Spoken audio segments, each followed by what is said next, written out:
Hi everybody, Dr. Gonzaba here with Olmos Park Physio, and today I want to show you several different techniques to foam roll your quadriceps. So there's a couple different ways to do it. We'll start with the easiest way and then progress it up. So I find that foam rolling the quadriceps is really beneficial, especially after a hard workout, maybe leg day in the gym, maybe you did a long ride over the weekend or a long run.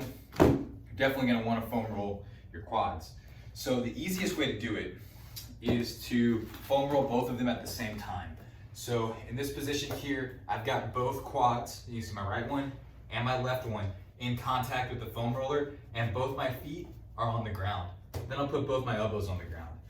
And now we can foam roll back and forth using your feet to push you forward and backwards over the foam roller. And you can kind of rotate your body left and right, try to find those areas where it's a little bit more tender and just work it back and forth.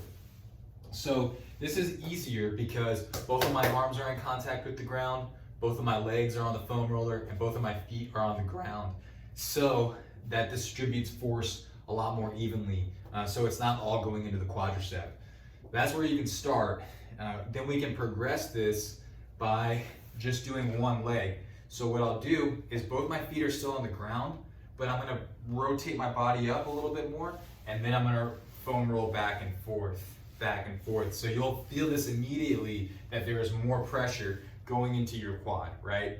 Because we have more of our body weight on it. And then we can switch over, do that on the other side.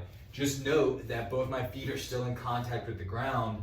The only thing that has changed is that only one of my quads is on the foam roller at a time.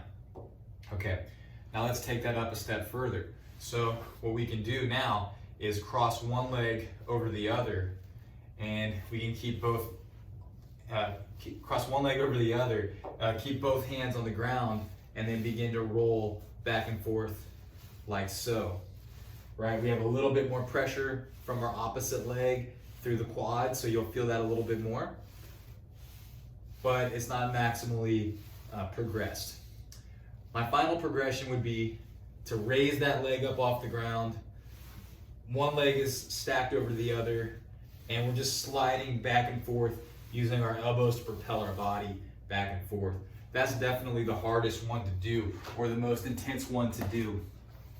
But really, again, you have to look at foam rolling as a continuum, that none of these are necessarily better than the others. They're just different levels of intensity. So you need to find what works for you.